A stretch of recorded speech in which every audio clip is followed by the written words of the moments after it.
जय हिंद दोस्तों, स्वागत है आपका हमारे YouTube चैनल ज्ञान आरबीएल में।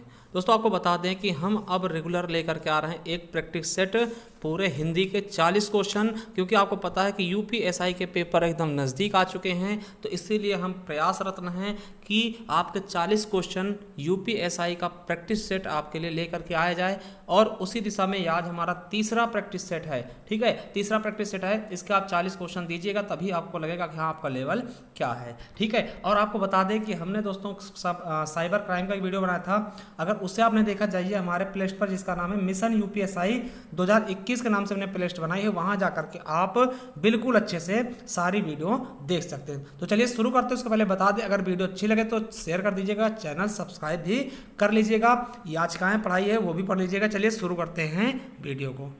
तो दोस्तों देखिए 81 से लेकर के 120 तक चलेंगे, यानी पूरे के पूरे हम कितने क्वेश्चन देखने वाले हैं? 40 क्वेश्चन देखने वाले। तो चलिए शुरू करते हैं यूपीएसआई का ये प्रैक्टिस सेट, मॉक टेस्ट, कुछ भी समझ सकते हैं। तो पहला क्वेश्चन है, अपयश का विलोम शब्द होगा।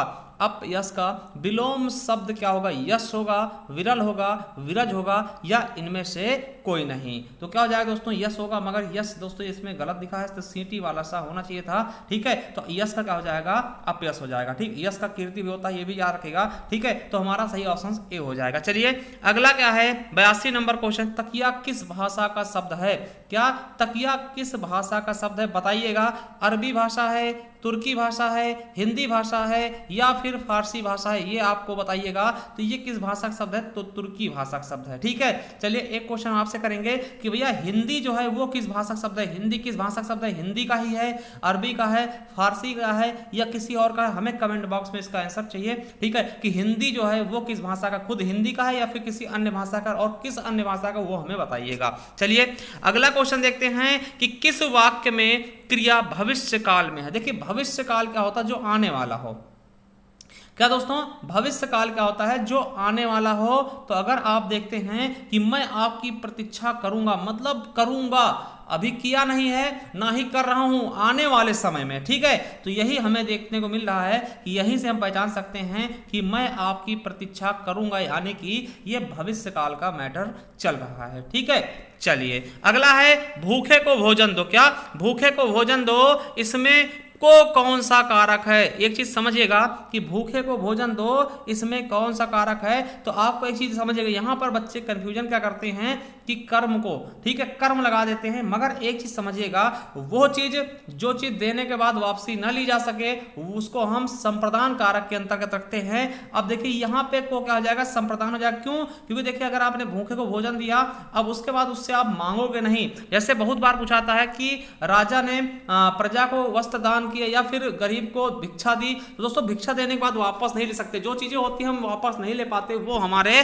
संप्रदान कारक के अंतर्गत आती हैं। ये थोड़ा सा आप समझ चलिएगा, अपवाद भी होता है। तो यहां पे आप देखते हैं कर्म मत लगा दीजिए कि कर्ता ने कर्म को मिला इसलिए कर्म हो जाएगा। ठीक है, यहां पे याद रखिए, जब कोई दान किया जाता है, ऐसा दान जो वापस न लिया जा सके, ठीक है, वहां पे क्या होता है? संप्रदान कारक आपका हो जाता है। देखिए अपादान क्या होता है? जहां पे अलगाव की स्थिति हो, से हो, और अलगाव की स्थिति हो वहां अपादान होगा, और करण में भी से होता, से क्या होता है? यहाँ पे मिलन की स्थिति में होता है। जैसे आपसे कहा जाए कि हिमालय से गंगा निकलती है, तब वहां पे अपादान होगा, क्योंकि हिमालय से गंगा कहीं ना कहीं अलग होने की कोशिश कर रही है। ठीक है, चलिए चलते हैं। अगला है, कौन सा शब्द बहुवचन है? लड़का, किताब, माता और प्राण। तो आपको पता होना चाहिए कि हमेशा आपने सुना होगा प्राण उड़ गए। ठीक है, प्राण उड़ गए, हस्ताक्षर कर दिए। ठीक है, तो ये चीजें दोस्तों हमेशा बहुवचन होती है, तो याद रखेंगे हमारा प्राण शब्द क्या है? बहुवचन है। हस्ताक्षर क्या है? ये भी बहुवचन है। ठीक है, चलिए अगला क्वेश्चन, चिड़िया आकाश में उड़ रही है, इस वाक्य में उड़ रही क्रिया किस प्रकार की है? चिड़िया आकाश में उड़ रही है, तो इस प्रकार से इसमें जो उड़ रही क्रिया है वो कैसी है? तो आपको पता होना चाहिए इसमें कौन सी क्रिया है। तो ये आकर्मक क्रिया है। अब देखिए, अब बच्चे ज्यादातर क्या करते हैं, उनको एक ट्रिक पता होता है कि क्या, कौन, क्या और कहां, क्या उड़ रही है? चिड़िया उड़ रही है। कहाँ उड़ रही है? आकाश में। तुरंत बोलेंगे सकारात्मक क्रिया। भैया ऐसे नहीं होता, ठीक है, ऐसे नहीं होता। देखिए यहाँ पे क्या करता है, अगर देखिए सॉरी क्या कर्म है, अगर कर्म नहीं होगा तो अकर्मक हो जाएगी। अब देखिए चिड़िया क्या है, करता है, और आकाश में क्या है दोस्तों, में पर अधिकरण है, ये अधिकरण कारक है। और उड़ना क्या है दोस्तों, उड़ना क्या है, उड़ रही है, यह क्या क्रिया है। यहाँ पे कहीं कर्म है नहीं, जब कर्म नहीं है तो क्या होगा, अकर्मक हो जाएगा। समझिएगा, दोबारा समझाते हैं, परेशान मत होइएगा। बच्चे क्या करते हैं कि कौन उड़ रहा है, चिड़िया उड़ रही, कहाँ उड़ रही, आकाश में, कहेंगे 3, ये आंसर मिले, कहेंगे क्या बोलेंगे कि सकर्मक क्रिया होगा। नहीं, ऐसा बिल्कुल गलत है।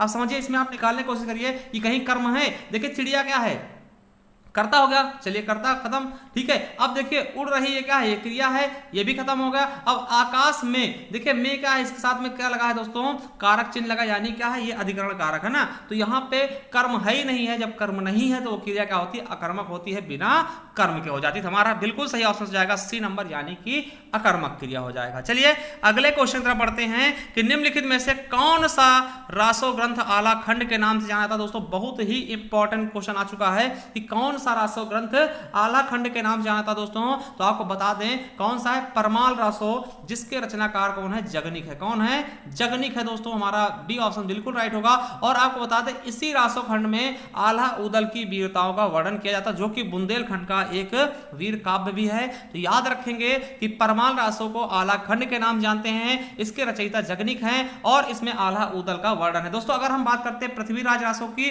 तो दोस्तों ये हिंदी का प्रथम महाकाव्य, क्या है, ये प्रथम महाकाव्य है। इसमें दोस्तों टोटल कितने सर्ग हैं, समय, इनके सर्ग को हम समय के नाम से जानते हैं, ठीक है। तो टोटल 69 समय थे, जिनमें से दोस्तों 61 की रचना खुद किसने की थी। देखिए पृथ्वीराज रासो के रचयिता कौन थे, तो चंद्र बरदाई ने की थी। और दोस्तों ये 8 इनके जो सर्ग बचते हैं, समय बचते हैं, उनकी रचना इनके पुत्र जल्हड़ ने की। तो कभी बार क्वेश्चन पूछता है कि पृथ्वीराज रासो को कंप्लीट किसने किया, तो इनके पुत्र जल्हड़ द्वारा किया गया, ठीक है। और एक चीज बता दें, इसी पृथ्वीराज रासो में दोस्तों अकेले 68 छंदों का प्रयोग किया गया, इसलिए इसको भी हम छंदों का अजायब घर भी कहते हैं। वैसे रामचंद्रिका को भी कहते हैं केशवदास की, ठीक है, तो इसको भी कहते हैं क्योंकि इसमें 68 छंदों का प्रयोग एक बार की किया गया है। और इसे हिंदी का प्रथम महाकाव्य भी कहते हैं, ठीक है, चंद्र बरदाई द्वारा रचित, दोस्तों याद रखेंगे। वहीं खुमार रासो की बात कर लें तो खुमार रासो दोस्तों किसने लिखा, दलपति विजय ने। किसने, दलपति विजय ने, ठीक है। और इसको दोस्तों रासो साहित्य की प्रथम रचना कहते हैं और यह हिंदी का प्रथम जय काव्य भी है। रासो साहित्य की प्रथम रचना पूछे तो खुमार रासो जाएगा। वहीं बीसल देव रासो की बात कर लें,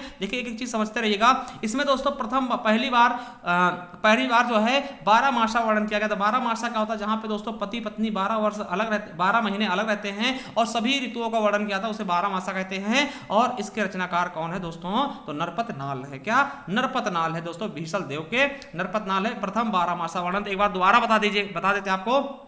देखिए इसका सही क्या हो जाएगा आंसर, परमाल रासो हो जाएगा। किसके द्वारा लिखा गया, जगनिक द्वारा। इसमें आल्हा उदल का वर्णन है। वही खुमार रासो की बात करते हैं दोस्तों, खुमार रासो के रचयिता कौन है, दलपत विजय हैं। यह रासो साहित्य की प्रथम रचना और हिंदी का प्रथम जय काव्य भी है। वही बात करते हैं पृथ्वीराज रासो दोस्तों, इसमें टोटल कितने सर्ग हैं, तो आपको बता दें टोटल कितने सर्ग, 69 सर्ग, जिसमें से 68 सर्गों का वर्णन, यानी सर्ग इनको समय के नाम जानते हैं इनके सर्ग को, ठीक है। तो 61 का दोस्तों इन्होंने खुद किया था चंद्र बरदाई ने, और 8 जो बच गए थे उनको किसने लिखा है, तो इनके पुत्र जल्हड़ ने लिखा। और इसे छंदों का अजायब घर भी कहते हैं। और दोस्तों याद रखेंगे आपका बच्चा बीसल देव रासो, बीसल देव रासो में क्या है, प्रथम 12 मासा का वर्णन है। चलिए अगला है, रसनिधि किस कवि का उपनाम है। तो रसनिधि किस कवि का उपनाम है दोस्तों, इसके बारे में बताना है। तो दोस्तों किसका नाम है, पृथ्वी सिंह का। चलिए अब एक है, काव्यांश को पढ़कर निम्नलिखित प्रश्नों के उत्तर दीजिए। ओह समय पर उसमें कितनी फलियां फूटी, ठीक है, कितनी सारी फलियां, कितनी प्यारी फलियां, ये धरती कितना देती है, धरती माता कितना देती है अपने प्यारे पुत्रों को। ना समझ पाया था मैं उसके महत्व को, बचपन में छी स्वार्थ लोभवश पैसे बोकर रस प्रसविनी है वसुधा अब समझ सका हूं, ठीक है। इसमें सच्ची समता के दाने बोने हैं, इसमें जन की क्षमता के दाने बोने हैं, जिससे उगल सके फिर धूल सुनहरी फसलें, मानवता की जीवन श्रम में हंसे दिशाएं, हम जैसा बोएंगे वैसा ही पाएंगे। तो अब समझना है दोस्तों, इसमें आंसर देखने हैं दोस्तों। इसमें कवि किसका महत्व नहीं समझ पा रहा है, कभी किसका महत्व नहीं समझ पा रहा है, माँ का, परिश्रम का, या फिर धरती माँ का, या फिर बचपन का। तो दोस्तों एकदम इजी क्वेश्चन है, क्योंकि आपको पता है इसमें हमने बात किसकी की है, धरती माँ की बात की जा रही है, तो धरती माँ का महत्व समझ नहीं पाया है। ठीक है, चलिए अगला है, मानवता की सुनहरी फसलें कब उगेंगी। मानवता की सुनहरी फसलें कब उगेंगी दोस्तों, जब हम परिश्रम करेंगे, जब समता और क्षमता के बीज बोए जाएंगे, जब चारों तरफ शांति होगी, या जब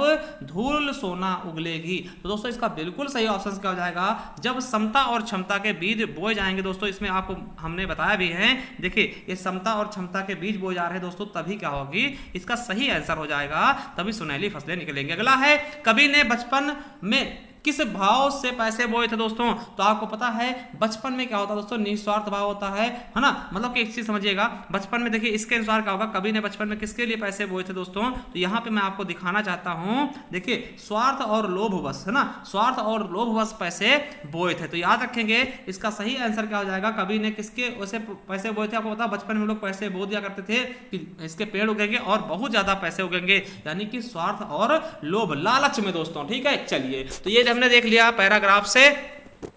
अब संधि क्वेश्चन बहुत अच्छा क्वेश्चन है, अनुधन ऐसण अनुवेषण। ठीक है, तो अनुधन ऐसण दोस्तों हमारा सही आंसर क्या हो जाएगा, अनुधन ऐसण, हमारा डी ऑप्शन बिल्कुल राइट होगा 92 का। ठीक है, अनुधन ऐसण। अब बात करते हैं दोस्तों ये कौन सी संधि होगी, तो हमने बताया था या और वा के पहले अगर कोई आधा व्यंजन आता है तो वो आपका कौन सा संधि होती है, यण संधि हो जाती है। तो याद रखेंगे ये यण संधि का उदाहरण है, देखिए वा के पहले आधा ना आया है। ठीक है, तो अनुधन ऐसण अन्वेषण दोस्तों। चलिए अगला है, परा उपसर्ग का अर्थ क्या होता है दोस्तों। परा उपसर्ग का अर्थ क्या होता है, जैसे पराजय में परधन, पराधन जय है ना। देखिए परा क्या करता है, उल्टा कर देता है, जय का पराजय है ना, जय मतलब जीतना, और परा मतलब क्या होता है, उसका एकदम विलोम शब्द कर दिया, हार को कह देते हैं। ठीक है, तो ये चीज समझिएगा बिल्कुल अच्छे से, तो हमारा बी ऑप्शन बिल्कुल और बिल्कुल राइट हो जाएगा। चलिए 94 क्वेश्चन देखते हैं, क्या कह रहा है, कबीर की भक्ति का स्वरूप क्या है। कबीर की भक्ति का स्वरूप क्या है, आपको भी पता होगा दोस्तों कि कबीर किस भक्ति काल के थे, किस भक्ति के थे दोस्तों, निर्गुण भक्ति शाखा के थे। किसके, निर्गुण भक्ति शाखा के थे। ठीक है, ये मतलब कि पूजा पाठ का विरोध करते थे, है ना। तो दोस्तों आपको पता होगा ये निर्गुण काव्यधारा थे, और सगुण से दोस्तों क्या थे, जो पूजा पाठ करते थे। ठीक है, सूफी मत से आपको पता होना चाहिए कि सूफी मत से जैसे मलिक मोहम्मद जायसी थे, ये लोग थे, मुस्लिम कवि थे। तो चलिए अगला है, रिज का विलोम का था। रिज मतलब क्या था, सीधी रेखा को हम रिजु बोलते हैं दोस्तों, सरल को तो सीधी रेखा हो तो इसको रिज बोलते हैं। तो इसका विलोम क्या हो जाएगा दोस्तों, टेढ़ी मेढ़ी, जिसको हम जिगजैग के नाम से जानते हैं, क्या बोलते हैं इसको, वक्र बोलते हैं। तो हमारा बिल्कुल सही हो जाएगा, वक्र हो जाएगा। अगला है, छंद से संबंधित गणों की संख्या क्या है। तो दोस्तों आपको पता है कि छंद में दोस्तों गणों की संख्या कितनी होती है, 8 होती है। यमाता राजभान सलगा, क्या यमाता राजभान सलगा, और इनका प्रयोग हम वर्णिक छंद में करते हैं दोस्तों। ठीक है, आपको पता होना चाहिए, यगड़ मगड़ तगड़ जगड़ रगड़ भगड़ सगड़, है ना, ये सब होते हैं, 8 होते हैं। और प्रत्येक, देखिए क्वेश्चन पूछा था कि प्रत्येक गण कितने अक्षरों से मिलकर बनता है, कितने वर्णों से मिलकर बनता है, 3 वर्णों से मिलकर बनता है। क्या, 3 वर्णों से मिलकर बनता है प्रत्येक गण। चलिए आगे देखते हैं, निम्नलिखित में से संयुक्त वाक्य का चयन कीजिए। देखिए संयुक्त वाक्य क्या होता है, जहां पर बीच में आपको कहीं भी और दिख जाए, किंतु परंतु अपितु ऐसे शब्द दिखेंगे, वो आपके संयुक्त वाक्य हो जाएंगे। देखिए आप बताएं कि आपकी समस्या क्या। देखिए की आ गया, ये आपका मिश्रित वाक्य हो गया। क्या हो गया, मिश्रित वाक्य हो गया दोस्तों। देखिए की है, या फिर जैसे कि हो सकता है ना, मतलब कि अगर की ऐसे सेंटेंस आए, की लगा मिलेगा दोस्तों, वो संयुक्त वाक्य होगा, सॉरी मिश्रित वाक्य होगा। तो मिश्र वाक्य होगा, ये नहीं होगा। ठीक है, मैं तुम्हारे साथ व्यापार करना चाहता हूं, ये सरल वाक्य होगा। ठीक है, ये भी नहीं होगा। अब देखिए परिश्रम करके सफलता प्राप्त करो, ये भी दोस्तों अलग है, सरल वाक्य है। अब देखिए उसने खाना खाया और सो गया, देखिए किंतु परंतु अपितु लेकिन और, इसलिए ये सेंटेंस जहां भी आएंगे वो आपका संयुक्त हो जाएगा। तो बिल्कुल सही ऑप्शन हमारा सी हो जाएगा। चलिए अगले क्वेश्चन की तरफ, निम्नलिखित में से विकारी शब्द कौन सा है। देखिए विकारी और अविकारी, विकारी शब्द क्या होता है, जिनमें लिंग वचन कारक के आधार पर कोई परिवर्तन हो सकता है, वही दोस्तों विकारी शब्द होते हैं। विकारी शब्द कौन कौन से होते हैं, संज्ञा सर्वनाम क्रिया विशेषण। तो दोस्तों यहाँ पे हमें एक ही लग रहा है, यही हमारा संज्ञा है, यानी कि यही हमारा विशेषण हो जाएगा। लड़का क्या हो जाएगा, लड़का देखिए लड़की हो जाएगा, लिंग चेंज हो जाएगा, और लड़के हो जाएगा, बहुवचन भी चेंज हो जाएगा दोस्तों, वचन भी चेंज हो जाएगा। तो यही हमारा क्या हो जाएगा, बिल्कुल और बिल्कुल राइट आंसर। लड़का क्या है, विकारी शब्द। अब देखिए आज का चेंज करिए, आज का आज ही रहेगा, चाहे लड़की के लिए बोलो चाहे लड़के के लिए, इधर परंतु सब सेम ही रहते हैं, इनमें कोई परिवर्तन नहीं होगा। मगर दोस्तों विकारी शब्द जो होते हैं उनमें चेंजिंग हो जाती है। चलिए अगले क्वेश्चन की तरफ बढ़ते हैं। अगला क्वेश्चन क्या है, निम्नलिखित प्रश्नों में दिए गए 4 विकल्पों में से वाक्य के शुद्ध रूप का चयन कीजिए। कल मैं मेरे घर जाऊंगा, दोस्तों बिल्कुल गलत। कल मैं मेरे घर जाऊंगा, ये तो कोई सेंटेंस ही नहीं बन रहा है, ठीक है। क्या है, मैं कल जाऊंगा मेरे घर, तो दोस्तों बिल्कुल गलत है। मैं कल अपने घर जाऊंगा, ये बिल्कुल सही है। मैं कल अपने घर जाऊंगा, ये बिल्कुल और बिल्कुल सही है। मैं कल जाऊंगा अपने घर, तो बिल्कुल गलत लग रहा है। तो हमारा सी ऑप्शन बिल्कुल सही हो जाएगा, मैं कल अपने घर जाऊंगा। अगला है अपने, अब देखिए, जब अपने ऊपर पड़ी तो अद्भुत वीरता का प्रदर्शन करते हुए उसने कालिया दमन कर डाला। कालिया दमन आप जानते हो, जैसे श्री कृष्ण ने क्या किया था, उस कालिया का दोस्तों नाश कर दिया था। किसका, कालिया का नाश कर दिया था, यानी उसने क्या किया था दोस्तों, अपने शत्रु को मार दिया था। तो दोस्तों आपको पता है कि जब अपने ऊपर पड़ी तो अद्भुत वीरता का प्रदर्शन करते हुए उसने अपने शत्रु को मार डाला, यानी कि कालिया दमन कर डाला। इसका मतलब क्या होता है, शत्रु को मार डालना। क्या, शत्रु को मार डाला, शत्रु को मार डालना। दोस्तों बिल्कुल सही ऑप्शन हमारा बी हो जाएगा। चलिए आगे देखते हैं कि तिरंगा में कौन सा समास है। देखिए तिरंगा में कौन सा समास है दोस्तों, तो आपको बताना है। अब देखिए यहां पर समझिएगा, यहां पे द्वंद्व क्या होता है, माता और पिता, ये होगा नहीं, अव्ययभाव होगा नहीं, तत्पुरुष हो नहीं सकता, द्विगु समास हो जाएगा दोस्तों, बिल्कुल सही। क्योंकि देखिए यहां पर तिरंगा, देखिए 3 यहां पे द्विसंख्यावाचक शब्द आया है। अब देखिए ये बहुब्री भी जा सकता था, क्योंकि दोस्तों आपको पता है तिरंगा क्या है, राष्ट्रीय ध्वज है, ठीक है। तो यहाँ पे बहुब्री ऑप्शन नहीं है, थोड़ा सा विभेद हो सकता था। तो दोस्तों बिल्कुल सही ऑप्शन हमारा द्विगु हो जाएगा, हम द्विगु की तरफ चले जाएंगे, क्योंकि यहाँ पे बहुब्री ऑप्शन में नहीं है। देखिए कभी कभार क्या होता है, बहुब्री भी मानते हैं और द्विगु समास भी मानते हैं, क्योंकि दोस्तों तिरंगा देखिए 3 रंगों का झंडा जो है दोस्तों, अर्थात हमारा क्या हो जाएगा, राष्ट्रीय ध्वज हो जाएगा, इसलिए थोड़ा दिक्कत होती, मगर यहाँ पे कोई कंफ्यूजन की चीज ही नहीं है। यहाँ पे अलग से कोई मतलब 2 ऑप्शंस दिए ही नहीं है, ठीक है। चलिए तो हमारा द्विगु ऑप्शन बिल्कुल सही होगा, ठीक है। और द्विगु के बता दें इसमें क्या होता है दोस्तों, एक क्या होता है, संख्यावाची होता है। चलिए अगला है, जब किसी सामान्य बात का विशेष बात से तथा विशेष बात का सामान्य बात से समर्थन किया जाए, वहां पे कौन सा अलंकार होता है, तो आपको बता दें वहां पे अर्थान्यास अलंकार हो जाता है दोस्तों, ठीक है। तो याद रखेंगे, देखिए विरोध सही, इसी ऑप्शन हमारा बिल्कुल राइट होगा। विरोधाभास का होता है दोस्तों, जहां पर हम किसी चीज का विरोध कर सके, ठीक है। जैसे भर लाऊं सीपी में सागर, प्रिय अब मेरी हार विजय, क्या वहां पे क्या हो जाएगा, विरोधाभास हो जाएगा। जहां पे संदेह हो दोस्तों, सारी बिच नारी है कि नारी बिच सारी है, सारी ही की नारी है कि नारी की ही सारी सारी है ना, वहां पे संदेह हो रहा है दोस्तों, वहां पे संदेह अलंकार होगा। विशेषोक्ति क्या होता है दोस्तों, जहां पे कारण के होते हुए भी काम ना हो पाए, जैसे पानी बिच मीन, मीन प्यासी, मैं सुन सुन आवे हंसी, दोस्तों वहां पे विशेषोक्ति अलंकार हो जाएगा। और ये विभावना का उल्टा अलंकार होता है। विभावना का उल्टा क्या होता है, विशेषोक्ति अलंकार होता है, ठीक है। जिस प्रकार उपमा का उल्टा कौन सा होता है, प्रतीप अलंकार। चलिए अगला क्वेश्चन आपके लिए, छायादार किस उदाहरण का है, किसका उदाहरण दोस्तों, छायादार, समझिएगा। वे शब्द जो दोस्तों 2 अलग अलग शब्द होते हैं और अलग अलग भाषाओं के होते हैं, उनको मिलाकर के एक शब्द बनाए थे, वो दोस्तों संकर शब्द कहलाता है। जैसे छाया दोस्तों ये हिंदी शब्द है, दार क्या फारसी का है, दोनों मिला दे गए, हिंदी और फारसी शब्द मिला देगा दोस्तों, क्या बन गया, एक नया शब्द बन गया। ऐसे रेलगाड़ी दोस्तों, रेल शब्द अंग्रेजी का है और गाड़ी हिंदी का दोस्तों, मिल गया रेलगाड़ी बन गया। तो यानी ये समझेंगे कि 2 अलग अलग भाषाओं के शब्दों को मिलाकर जब एक शब्द बनाया जाता है, उसे हम कहते हैं संकर शब्द। क्या बोलते हैं, संकर शब्द। याद रखेंगे संकर शब्द हो जाएगा। चलिए अगला है, हिंदी शब्दकोश में ज्ञा वर्ण किस वर्ण के बाद आता, तो आपको पता होगा कि दोस्तों अपने हिंदी वर्णमाला में 4 ऐसे शब्द होते हैं, छत्रंग ज्ञासरा, छत्रंग और ज्ञा और स्रा। दोस्तों ये चीज आप याद रखेंगे, यहां से क्वेश्चन बनते हैं। तो देखिए आपको बता दें, जो ज्ञा होता है वो किससे मिलकर बनता है, जा और इया से, जा और प्लस इया से। वहीं स्रा किससे, ये छत्रंग कैसे मिलकर बनता है, का और सा से, का और प्लस खा खटकोड़ा से। और त्रा किससे मिलेगा, तो ता और रा से। और स्रा किससे मिलकर बनता, तो सा और रा से। दोस्तों अगर वर्णमाला की बात करते हैं, तो वर्णमाला में अगर हम उससे पूछा जा रहा है छा के ये ज्ञा किसके बाद, किससे बाद आता है, तो आपको बता दें जा के बाद दोस्तों झा नहीं आता, जा के बाद इया ही आता है। क्योंकि ये देखिए आप इसे समझिएगा, क्योंकि दोस्तों ये ज्ञा किससे मिलकर, जा और इया, तो जिससे मिलकर बनेगा दोस्तों उसके बाद आएगा। जैसे पूछेंगे ज्ञा किसके बाद आता है, तो जा के बाद आएगा, ठीक है। तो हमारा बिल्कुल सही हो जाएगा, जा हो जाएगा। अब देखिए अगर आपसे पूछते छा छत्री किसके बाद आएगा, तो ये का और सा से बनता था, यानी का के बाद छा छत्री आएगा। अगर पूछते ता त्रिशूल किसके बाद आएगा, तो ता के बाद दोस्तों ता त्रिशूल आएगा। अगर पूछते स्रा किसके बाद आएगा, तो सा सीटी के बाद स्रा आ जाएगा, ठीक है। तो ये चीज समझिएगा बिल्कुल अच्छे से। तो हमारा बिल्कुल सही ऑप्शन हो जाएगा, ज्ञा किसके बाद आएगा, तो जा के बाद ज्ञा आता है। चलिए अगला है, निम्नलिखित में से मात्रिक छंद कौन सा है, मात्रिक छंद। तो दोहा, इंद्रवज्जा, सवैया दोस्तों, तो दोहा हमारा आ जाएगा, इसमें 13 11 मात्राएं होती है। और बता है कि दोस्तों इसका उल्टा होता है सोरठा, जिसमें 11 13 मात्रा होती है। तो पूछ लिया जाता है कि दोहे का उल्टा कौन सा छंद होता है, तो सोरठा होता है। बाकी ये क्या है दोस्तों, ये आपके क्या है, वर्णिक छंद है। ठीक है, चलिए अगला है, मेखलाकार पर्वत अपार अपने सहस्त्र द्रग सुमन फाड़ अवलोक रहा था बार बार नीचे जल में निज महाकार। दोस्तों इसमें कौन सा अलंकार है, तो दोस्तों बिल्कुल सही आपका ऑप्शन क्या हो जाएगा, इसमें दोस्तों आपका 106 नंबर क्वेश्चन का बिल्कुल सही ऑप्शन हो जाएगा बी नंबर, यानी कि रूपक अलंकार, इसमें रूप दे दिया गया है। ठीक है, चलिए अब दोस्तों उपमा क्या होता है, उपमा में तुलना कर दी जाती है। उत्प्रेक्षा में दोस्तों क्या होता है, संभावना प्रकट की जाती है। यमक में क्या होता है, कोई शब्द 2 बार आता है, एक से अधिक बार आता है, उसके अर्थ भी अलग अलग होते हैं। चलिए अगला है, बीसल देव रासों का अंगिरस है। दोस्तों बीसल देव रासों का अंगिरस क्या है, हमने अभी बीसल देव रासों के बारे में बताया कि दोस्तों इसमें क्या है, नरपत नाल ने लिखा है और यह प्रथम 12 मासा वर्णन इसमें किया गया है। दोस्तों इसका जो रस है दोस्तों वो कौन सा है, तो श्रृंगार रस है। आपको बताया हमने कि इसमें दोस्तों मतलब कि प्यार वाली वियोग श्रृंगार का वर्णन किया गया है। चलिए अगला है, रिपोर्ताज शब्द किस भाषा का है, तो रिपोर्ताज शब्द दोस्तों किस भाषा का है, तो फ्रेंच भाषा का है। और दोस्तों आपको पता होगा रिपोर्ट से संबंधित है। ठीक है, रिपोर्ट से संबंधित है, जैसे रिपोर्ट FIR का बनाते हैं रिपोर्ट, दोस्तों रिपोर्ताज उससे संबंधित है। ये फ्रेंच भाषा का शब्द है दोस्तों, रिपोर्ताज। ठीक है, और आपको बता दें कि दोस्तों प्रथम रिपोर्ताज कौन सा है, क्वेश्चन पूछ लिया कि हिंदी का प्रथम रिपोर्ताज कौन सा था, लक्ष्मीपुरा।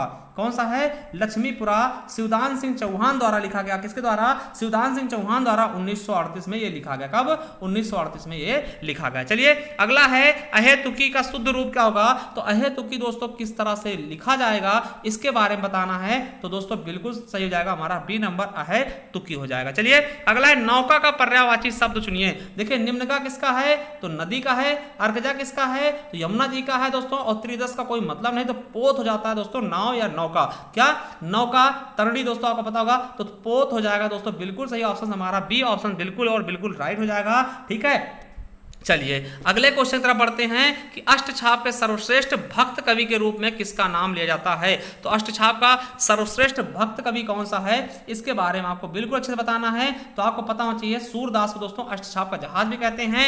ठीक है, तो सूरदास बिल्कुल सही हो जाएंगे। और आपको बता दें क्वेश्चन देखिए, अभी हाल ही में एक पेपर में पूछा गया था कि अष्टछाप का मतलब कि गठन कब हुआ था, तो 1565 में। कब हुआ था, तो 1565 में। ये डेट याद रखेंगे। अब देखिए अष्टछाप है क्या, दोस्तों आपको बता दें 2 गुरु थे, एक थे विट्ठलनाथ। क्या, एक थे विट्ठलनाथ, याद रखेंगे क्या नाम था, विट्ठलनाथ। चाहिए तो आप लिख भी सकते हैं दोस्तों, क्या इनको लिख भी सकते हैं, हम जो बता रहे हैं उसको लिखते जाइएगा।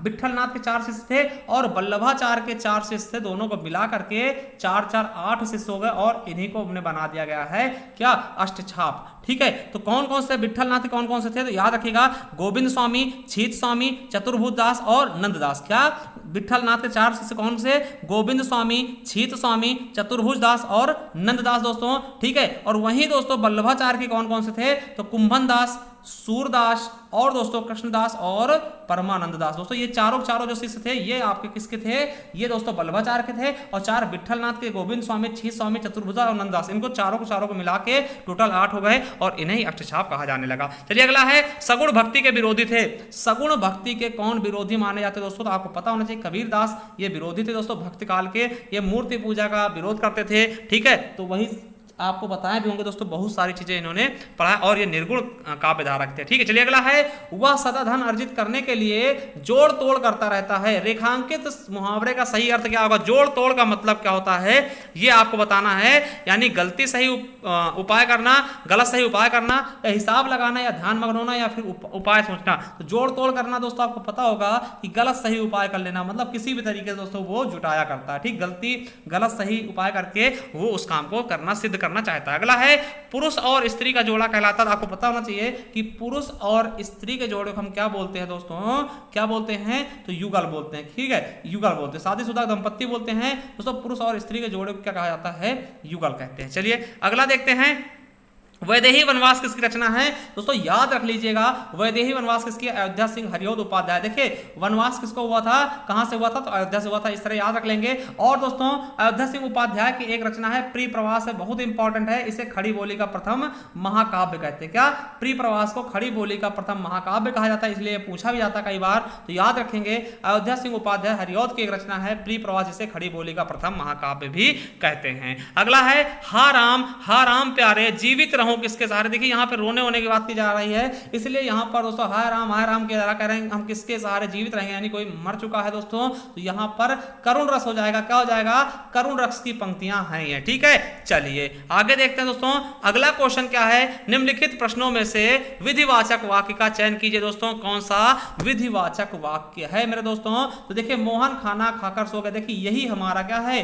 विधिवाचक वाक्य है। क्या है? यही हमारा विधिवाचक वाक्य है दोस्तों, बिल्कुल सही ऑप्शन हो जाएगा हमारा ए नंबर। चलिए अगला है प्रहसन शब्द के लिए वाक्यांश है दोस्तों। प्रहसन शब्द के लिए क्या वाक्यांश होता है दोस्तों, इसके बारे में आपको बताना है। तो देखिए हास्य नाटिका का एक रूप दोस्तों, बिल्कुल नहीं। प्रहसन क्या होता है? किसी की मजाक उड़ाना, ठीक है, हंसी उड़ाना। देखिए नाटक का वह भेद जिसमें किसी की हंसी उड़ाई जाती है दोस्तों, ये बिल्कुल सही है। क्या है? ये बिल्कुल सही हो जाएगा, तो हमारा बिल्कुल सही हो जाएगा बी नंबर, ठीक। प्रहसन का होता है किसी के मजाक उड़ाना, हंसी उड़ाना दोस्तों, ठीक है। तो ये चीज आप बिल्कुल अच्छी समझ जाइए, बी ऑप्शन मेरा बिल्कुल राइट हो जाएगा। चलिए अगला है अंकुश का पर्यायवाची शब्द नहीं है दोस्तों। अंकुश का पर्यायवाची शब्द कौन सा नहीं है, इसके बारे में बताना दोस्तों। खड्ग नहीं होगा। खड्ग किसका होता है? तलवार का होता है। खड्ग, शमशीर है ना, कृपाण, ये सब क्या होते हैं? तलवार का होते हैं। देखिए अंकुश लगाना किसी को रोकना, गजबाग करना है ना, और दोस्तों प्रतिबंध लगाना, ये क्या होता है? अंकुश कर रहे हैं, कहीं अंकुश लगा दिया, ठीक है। चलिए ढूंढाड़ी बोली है दोस्तों। ढूंढाड़ी किसको कहते हैं दोस्तों, ये चीज आपको पता होना चाहिए। तो दोस्तों बिल्कुल सही क्या होगा, आपको पता है पूर्वी राजस्थानी, जिसको हम जयपुरी भी कहते हैं। क्या? जयपुरी, समझिएगा, पूर्वी राजस्थानी, इसी को हम दोस्तों क्या बोलते हैं? जयपुरी भी कहते हैं। क्या कहते हैं? जयपुरी बोलते हैं, या फिर जयपुरिया भी बोलते हैं। क्या बोलते हैं? जयपुरिया भी बोलते हैं, और इसी को ढूंढाड़ी भी कहा जाता है। ये क्वेश्चन कई बार पूछा जा चुका है, तो पूर्वी राजस्थानी हमारा सही आंसर होगा। अब वहीं हम अगर बात करना चाहते हो दोस्तों उत्तरी राजस्थानी, तो उत्तरी राजस्थानी को कौन सी भाषा होती है दोस्तों? मेवाती होती है। क्या होती है? मेवाती होती है दोस्तों। और दक्षिणी राजस्थानी दोस्तों कौन सी होती है? तो मालवी होती है। कौन सी होती है? मालवी होती है दोस्तों। और पश्चिमी राजस्थानी क्या होती है? मारवाड़ी होती है। क्या होती है? पश्चिमी कौन सी होती है?